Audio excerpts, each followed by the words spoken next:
Class 10th का आज topic हमारा ट्रिग्नोमेट्री। क्लास 10th के लिए बहुत इंपॉर्टेंट टॉपिक ट्रिग्नोमेट्री।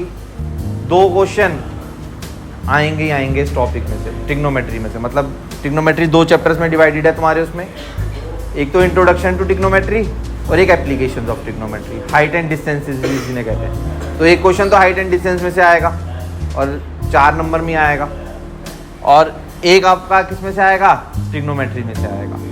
बाकी छोटे क्वेश्चन एमसीक्यू में 1-1 मार्क्स के भी आएंगे। तो कुल मिला के ये जो चैप्टर है 11-12 मार्क्स का चैप्टर है ये ट्रिग्नोमेट्री। बहुत इंपॉर्टेंट, सिर्फ फॉर्मूला बेस्ड चैप्टर है। अगर आपको इसके फॉर्मूला बेस्ड जो हैं वो लर्न है ट्रिग्नोमेट्री के, रूल अप्लाई करना आता है, तो सबसे आसान चैप्टर ट्रिग्नोमेट्री है। ठीक है, अब ध्यान से सुनिए ट्रिग्नोमेट्री होती क्या है। ट्रिग्नोमेट्री क्या है? Calculating unknown parts of triangle. मतलब एक तरीके से बेसिकली ये स्टडी ऑफ क्या कह सकते हैं, ट्राइंगल। जितने भी ट्राइंगल्स, जो भी हमारी साइड्स हैं, एंगल्स हैं, किसी भी ट्राइंगल के हम ट्रिग्नोमेट्री की हेल्प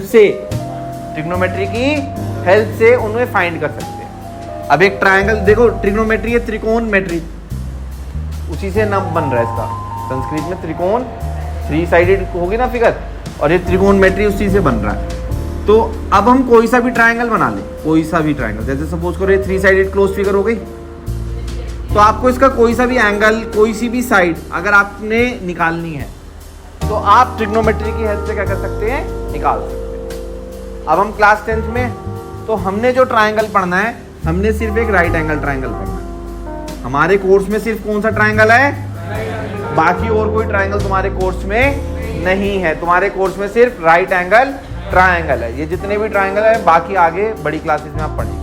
10th क्लास के लिए सिर्फ आपके पास कौन सा ट्राइंगल है, राइट एंगल ट्राइंगल। अब राइट एंगल ट्राइंगल में 3 साइड्स होती हैं, उन्हें एक स्पेशल नाम दिया जाता है। जैसे 90 के सामने वाली साइड को क्या कहा जाता है, ये लॉन्गेस्ट साइड होती है। जिसपे 90 डिग्री बना होता है इसे क्या कहते हैं, परपेंडिकुलर। और जिसपे ये खड़ा है इसे क्या कहते हैं, बेस। अब जब हम ट्रिग्नोमेट्री की बात करेंगे तो हमारा हाइपोटेन्यूज तो क्या रहेगा, फिक्स रहेगा। वो तो 90 के सामने वाली साइड हमेशा क्या रहेगी, हाइपोटेन्यूज रहेगी, वो फिक्स रहेगी। वो क्या रहेगी, फिक्स। लेकिन जो ये परपेंडिकुलर और बेस है, ये क्या हो सकते हैं, आपस में चेंज हो सकते हैं। वो चेंज क्यों होंगे, क्योंकि परपेंडिकुलर और बेस डिपेंड करेगा एंगल पे। परपेंडिकुलर और बेस किस पे डिपेंड करेगा, एंगल पे। मतलब अगर हम एंगल सी को कंसीडर कर रहे हैं, किसको कंसीडर कर रहे हैं, तो एंगल, जिस एंगल को भी हम कंसीडर कर रहे हैं उसके सामने वाली साइड क्या हो जाएगी, परपेंडिकुलर, और बचा हुआ क्या हो जाएगा, बेस। अगर हम एंगल ए को कंसीडर कर रहे हैं तो हमारा परपेंडिकुलर कौन सा हो जाएगा, बीसी हमारा क्या हो जाएगा, परपेंडिकुलर हो जाएगा, और ये बचा हुआ क्या हो जाएगा, बेस। समझ आ रहा है सबको कि जोन सा भी एंगल लेंगे, जोन सा भी हम एंगल लेंगे, उसके सामने वाली साइड क्या मानेंगे हम, परपेंडिकुलर, और बची हुई 90 डिग्री के सामने वाली साइड हमेशा हाइपोटेन्यूज, ये फिक्स्ड है। 90 डिग्री के सामने वाली साइड हाइपोटेन्यूज, ये हमेशा फिक्स्ड है। तो हमने जो 10th क्लास में ट्रिग्नोमेट्री पढ़नी है, calculating unknown parts of triangle, वो हमने किस में पढ़ने हैं, सिर्फ राइट एंगल ट्राइंगल में, और हमने किसी में नहीं पढ़ना। अब ट्रिग्नोमेट्री के 6 ट्रिग्नोमेट्रिक फंक्शंस होते हैं। ट्रिग्नोमेट्रिक फंक्शंस, 6 ट्रिग्नोमेट्रिक क्या होते हैं, फंक्शंस होते हैं। सबसे पहला होता है साइन, फिर होता है कोसाइन, तीसरा होता है टेंजेंट, फिर होता है कोटेंजेंट, फिर होता है सीकेंट, और लास्ट होता है कोसिकेंट। ये इनके नाम है ट्रिग्नोमेट्रिक फंक्शंस। अब जितने भी ट्रिग्नोमेट्रिक फंक्शंस हैं ये किसी पर्टिकुलर एंगल पे डिफाइन होते हैं, किसी पर्टिकुलर एंगल पे ही डिफाइन होंगे, कोई एंगल हमें लेना पड़ेगा। अब सपोज करो हम यहाँ पे एंगल जो डिनोट करते हैं, ये थीटा, ये एक एंगल को डिनोट कर रहा है, इसे क्या कहते हैं, और एक ये होता है हमारा फाई, क्या होता है ये जनरली एंगल्स को डिनोट करते हैं। तो अब ये तो बड़े बड़े नाम है इनके, अब इन्हें शॉर्ट नेम में याद रखा जाता है साइन थीटा। कोई भी से sin मत पढ़ना, नहीं तो पाप चढ़ेगा तुम्हें। पढ़ना क्या है इसे? साइन पढ़ना है। साइन थीटा लिखा हुआ है sin है, लेकिन वही बात है, इसे मैथ्स में हम क्या पढ़ेंगे? साइन पढ़ेंगे। ध्यान रखना इस बात को। इसको भी पढ़ेंगे हम कॉस थीटा, ये हो जाएगा टैन थीटा, ये हो जाएगा कॉट, और ये हो जाएगा सेक, और ये हो जाएगा कॉसेक। तो अगर हमसे कोई पूछे हमारे कितने ट्रिग्नोमेट्रिक फंक्शंस होते हैं? 6 ट्रिग्नोमेट्रिक फंक्शंस होते हैं। कितने फंक्शंस होते हैं? 6 ट्रिग्नोमेट्रिक फंक्शंस होते हैं। कौन कौन से होते हैं? साइन थीटा, कॉस थीटा, ये 6 ट्रिग्नोमेट्रिक फंक्शंस हैं। जितनी भी ट्रिग्नोमेट्री पढ़ोगे यही 6 आएंगे ट्रिग्नोमेट्रिक फंक्शन। समझ रहे हो बात? अब इन्हीं के आगे अब हमने जो भी पढ़ना है, इन्हीं के आगे अब कंटिन्यू करेंगे जो भी है। सही है? यहाँ तक किसी ने कुछ पूछना है किसी के दिमाग में? कोई नहीं? करें आगे कंटिन्यू। अब सबसे पहला जो हमारा आता है, सबसे पहला आता है रिलेशन बिटवीन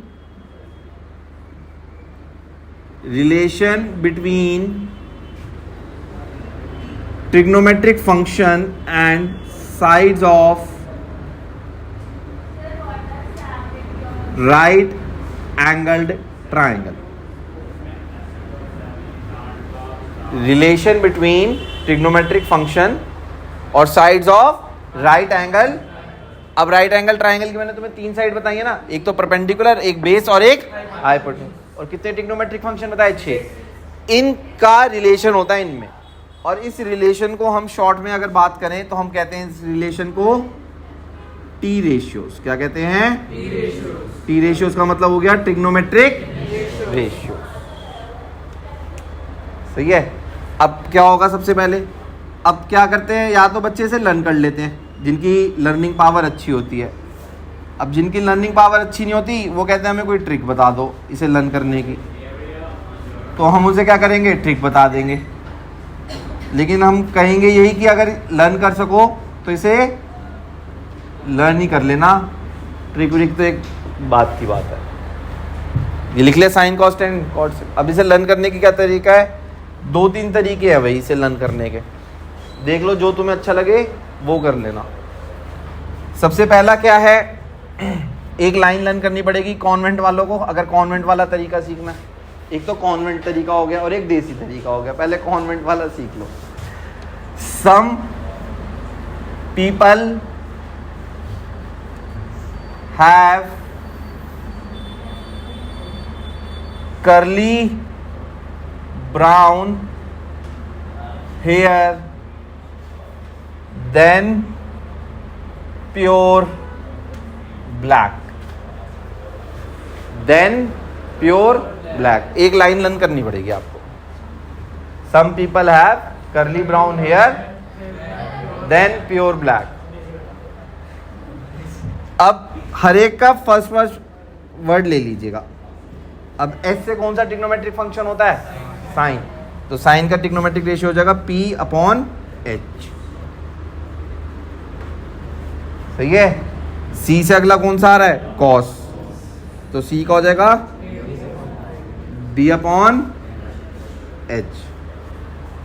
अब टी से आ रहा है टैन, P/P। अब बहुत सारे यहाँ पे लिखवाते हैं some people have curly brown hair through proper brushing, वो भी लिखवा देते हैं। मतलब बहुत सारे तरीके, एक नहीं है। आपको ये बस ये रेशियो लर्न करने हैं। अब वो कोई तो है सिंपल लर्न कर लेगा, sine theta P/H, cos theta B/H, tan theta P/B।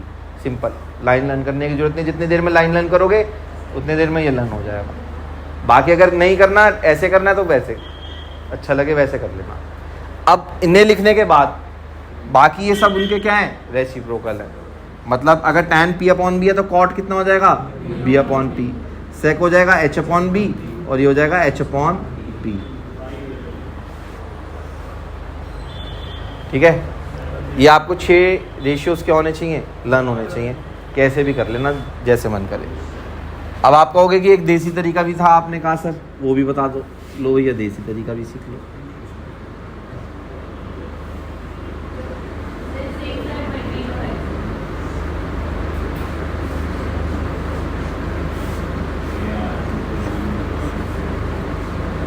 अब देखो ये कैसे लर्न होगा।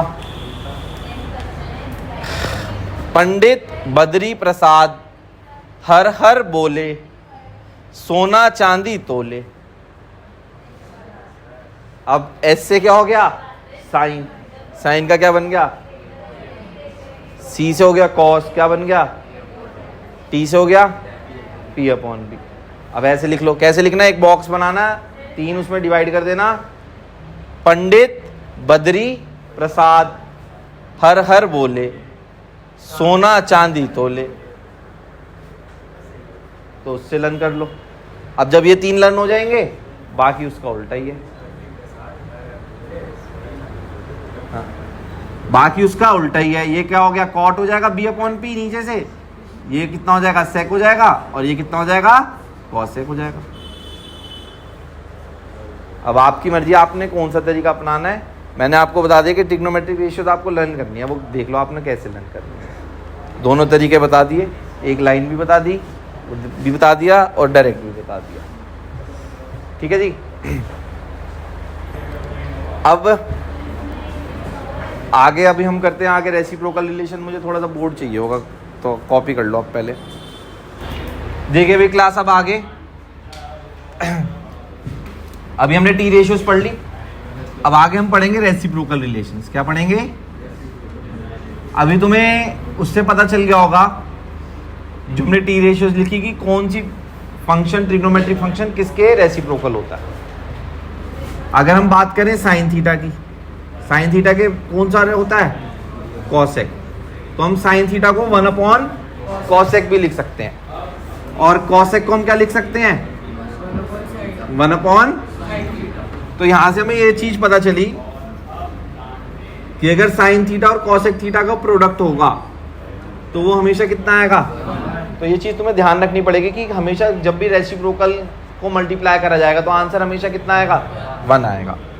दूसरा हमारे रेसिप्रोकल आइडेंटिटी किसकी थी? कॉस। कॉस किसका रेसिप्रोकल था? सेक। ऐसी सेक का रेसिप्रोकल क्या हो जाएगा? कॉस। और अगर हम इन दोनों को मल्टीप्लाई करें तो कॉस थीटा इंटू,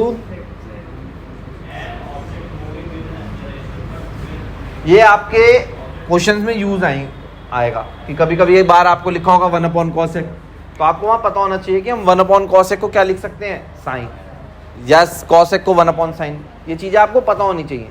जब पता होंगी तभी अप्लाई कर पाओगे। तो इसलिए इनको समझो ध्यान से कि अगर कॉस है तो उसे 1 अपॉन सेक, और सेक है तो 1 अपॉन, और इनका प्रोडक्ट तो रेसिप्रोकल है तो 1 होगा।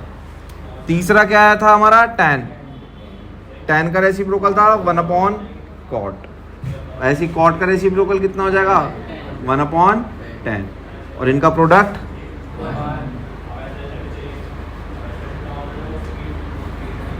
समझ आ रही है? रेसिप्रोकल रिलेशन पक्की बात।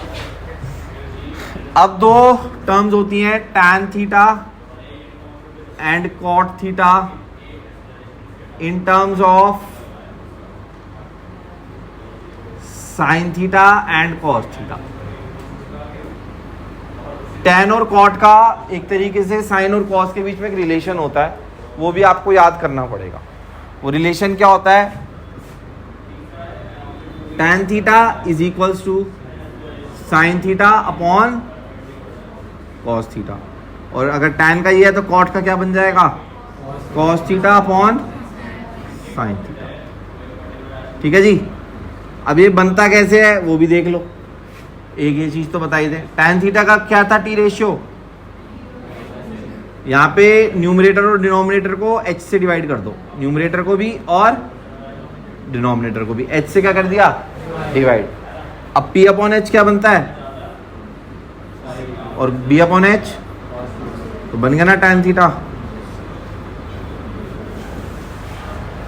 ठीक है, ऐसी कॉट इसका रेसिप्रोकल हो जाएगा। कोई दिक्कत यहां तक? पक्की बात।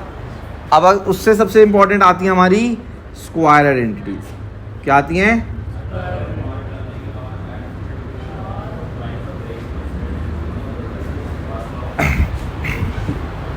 अब स्क्वायर आइडेंटिटीज 3 होती हैं, लेकिन हम 3 से आगे बना लेंगे अपनी जितनी बन जाए। ठीक ना? 3 हमारी क्या होती है? सबसे पहले sine square theta plus cos square theta equals to सबसे पहली क्या होती है, साइन स्क्वायर थीटा प्लस, इससे हम दो आइडेंटिटी बना सकते हैं। क्या, एक तो साइन स्क्वायर थीटा की बना सकते हैं, वो क्या बन जाएगी, और एक हम बना सकते हैं कॉस स्क्वायर थीटा की। अब ये देखो फिर से स्टूडेंट पे डिपेंड करेगा कि अगर वो एक लर्न कर ले और बाकी दोनों अपने आप बना ले, अच्छी बात है। अब क्या होता है, कोई बस एक लर्न कर पाता है, इनको नहीं बना पाता, तो उसके लिए क्या करनी पड़ेगी, उसे तीनों ही करनी पड़ेंगी। क्योंकि क्वेश्चन में फिर से मैं बता रहा हूँ यूज हो जाएगा कि जैसे क्वेश्चन में लिखा हुआ है 1 माइनस कॉस स्क्वायर थीटा, तो वहां पे आपको दिमाग में एकदम क्लिक करना चाहिए कि 1 माइनस कॉस स्क्वायर थीटा की जगह हम क्या लिख सकते हैं, साइन स्क्वायर थीटा। जब तक याद नहीं होंगी तो क्लिक भी नहीं करेगा, तो इसलिए आपको या तो बनानी सीखनी पड़ेंगी या फिर आपको लर्न कर लो, सबसे इजी है, लर्न कर लो, अप्लाई करो।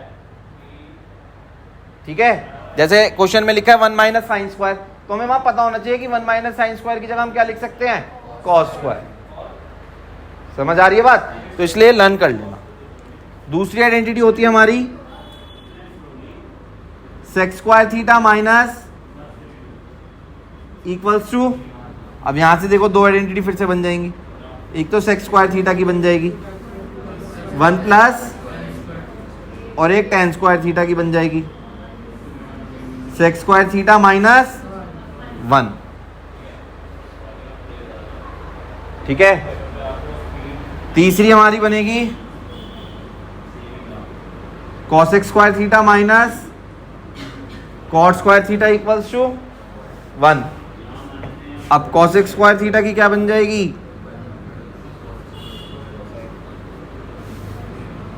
और कॉट स्क्वायर की क्या बन जाएगी, तो ये आपकी क्या हो गई, स्क्वायर आइडेंटिटीज हो गई। अब एक तुम्हारा एक टेबल रह गया सम पर्टिकुलर एंगल्स का जो बनाना है, बाकी जितने भी ट्रिग्नोमेट्रिक में यूज होंगे वो मैंने आपको बता दिया 10th क्लास में, बस एक टेबल रह गया, वो भी हम अगले लेक्चर में करेंगे टेबल का। देखो अगर हमने लिखा है यहाँ पे साइन थीटा का होल स्क्वायर, तो एक बात ये देख लो, बच्चों को नहीं पता होती अक्सर, अगर हम स्क्वायर करते हैं तो सिर्फ ट्रिग्नोमेट्रिक फंक्शन का स्क्वायर होता है, कभी भी एंगल का स्क्वायर नहीं होता। तो इसको जो लिखा जाएगा वो हमेशा कैसे लिखा जाएगा, साइन स्क्वायर थीटा लिखा जाएगा। ये भी किसी बच्चे ने पूछा कि यहाँ पर सर थीटा का स्क्वायर नहीं, ऐसे नहीं है, थीटा का स्क्वायर नहीं होता, सिर्फ ट्रिग्नोमेट्रिक फंक्शन का स्क्वायर जो भी होगा, थीटा का कभी भी नहीं होगा। अगर कोई बच्चे इसे ऐसे लिख रहा है साइन थीटा स्क्वायर, तो वो गलत है, या तो इसको ऐसे लिखो, ऐसे नहीं लिखना तो ऐसे, हर एक ट्रिग्नोमेट्रिक फंक्शन कभी भी ये स्क्वायर थीटा पे नहीं लगेगा। समझ गए बात, थोड़ी सी बात है, ध्यान देखिए। क्लास अभी हमने ट्रिग्नोमेट्री पढ़ी, उस टॉपिक पे ये क्वेश्चन। अब इस क्वेश्चन बहुत सिंपल क्वेश्चन है इसका, लेकिन जो मेथड है वो मेन होता है कि हमने कैसे करना है। अब ये हमें ट्रिग्नोमेट्री क्या दे रखी है, रेशियो दे रखी है। क्या दे रखी है, तो जब भी हमें रेशियो दे रखी होती है तो हमें कुछ कॉमन रेशियो लेट करनी पड़ती है, जो दोनों में कॉमन है ना। तो हम क्या लेट करते हैं, एक्स लेट करते थे। जैसे कोई भी हमें पहले हमने दे रखा होता था ना एंगल 3:7 है, तो हम एक एंगल को एक्स लेट कर लेते थे और एक को 7x। यहाँ एक्स लगाते थे या नहीं लगाते थे, करते थे ना जब रेशियो में गिवन होता था। अब वही सेम प्रोसीजर इसके अंदर है कि अब हमारा जो साइन का रेशियो होता है, अभी हमने लर्न करा ना क्या होता है साइन का रेशियो, P/H। इसका मतलब हमें परपेंडिकुलर कितना दे रखा है और हाइपोटेन्यूज। अब बच्चे क्या करते हैं, परपेंडिकुलर की वैल्यू 8 ले लेते हैं और हाइपोटेन्यूज की वैल्यू, लेकिन वो गलत हो जाएगा कहीं ना कहीं। क्यों, क्योंकि ये एक रेशियो है, क्योंकि ये तो इसलिए हमें यहाँ पे क्या लेट करना पड़ेगा, let perpendicular is equals to 8k और hypotenuse equals to 17k। k x y a कुछ भी ले सकते हो जो तुम्हारा मन करे, मतलब आपको कोई ना कोई कॉमन रेशियो क्या करनी पड़ेगी, एक लेनी पड़ेगी वर्किंग के लिए। भले ही आंसर आपके इससे भी सेम आए और बिना के लेकर भी सेम आए, वो एक नहीं रखता मायने। क्या रखता है मायने कि आपको वर्किंग कैसे करनी है, वो लेकर करनी है। समझ रहे ना, के लेना ही लेना है हर एक ने।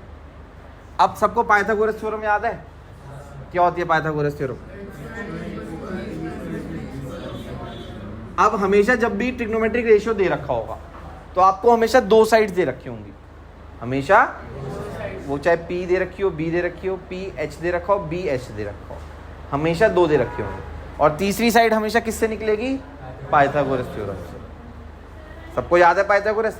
अब वैल्यूज डालेंगे, एच की जगह क्या डालेंगे 17, परपेंडिकुलर की जगह, और आप सबको लर्न करा रखे हैं गायत्री स्क्वायर्स, तो 17 का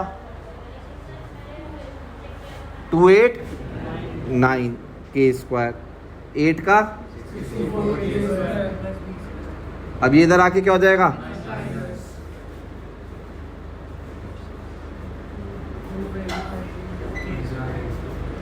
कितना बचेगा, अंडर रूट ऑफ 2 2, चलो ऐसे कर लो, बी स्क्वायर इक्वल्स टू 225 के स्क्वायर। अब इधर स्क्वायर है तो इधर क्या लग जाएगा, रूट। प्लस माइनस इसलिए नहीं लगाएंगे क्योंकि साइड ऑफ स्क्वायर ट्राइंगल है, साइड ऑफ तो नेगेटिव तो होने की नहीं, इसलिए हमें माइनस नहीं लगाना, सिर्फ पॉजिटिव वैल्यू लेंगे। अब अंडर रूट ऑफ 225 कितना होता है 15, और के स्क्वायर का कितना आ जाएगा, तो बी की वैल्यू आ गई 15 के। बताओ ये चीज़ समझ में आई या नहीं आई। देखो हमेशा आपको कोई एक ट्रिग्नोमेट्रिक रेशियो तो गिवन होगा, चाहे वो साइन हो, चाहे कॉस, टैन, कॉट, सेक, कॉसेक, कोई सा भी एक गिवन होगा। अब आपको वो रेशियो तो लर्न हो ही गया, अब उसके सामने वाली जो साइड है वो आप रेशियो में लेट कर लेंगे, पाइथागोरस से थर्ड साइड निकाल लेंगे। जहाँ तक किसी को भी दिक्कत है इस प्रोसेस में, सिंपल लग रहा है। देखो वर्किंग ऐसी होगी, अगर आप ये के हटा के करोगे तो हो सकता है टीचर तुम्हें मार्क्स ना दे, क्योंकि वर्किंग आपने गलत कर दी। भले ही आंसर सही आ रहे हो वो मैटर नहीं करेगा। अब हमें बाकी सारी निकालनी है, बाकी सारी रेशियोज निकालनी है, all other trigonometric ratios of angle A, मतलब जो एंगल रहेगा वो हमारा सेम रहेगा। तो अब हमारी कौन सी बची, साइन के बाद कौन सी आती है ट्रिग्नोमेट्रिक रेशियो, कॉस। तो कॉस ए क्या होता है इसका रेशियो, बी अपॉन बेस की वैल्यू कितनी है हमारे पास, अपॉन के से के क्या हो जाएगा, तो इसका रेशियो कितना आ गया, पहला आंसर ये आ गया। अगला कौन सा होता है, टैन ए, टैन का क्या होता है पी अपॉन बी, तो पी का कितना होता है 8 के और 15 के से के क्या हो जाएगा 8 अपॉन ये दूसरी रेशियो कॉट ए, कॉट क्या होता है 15 अपॉन 8 सेक, सेक कितना होगा h अपॉन h की वैल्यू अपॉन 17 अपॉन, और लास्ट वाली कौन सी बची h अपॉन p, h की वैल्यू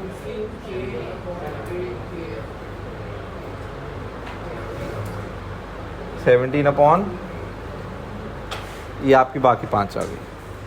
अब आप किसी भी ऑर्डर में निकाल सकते हो, आपका जोन सा मन करे वो पहले निकाल लो, जोन सा बाद में करे वो, कोई ऐसे नहीं कि पर्टिकुलर ऑर्डर में निकाल लो, बस ये निकलनी चाहिए पांचों।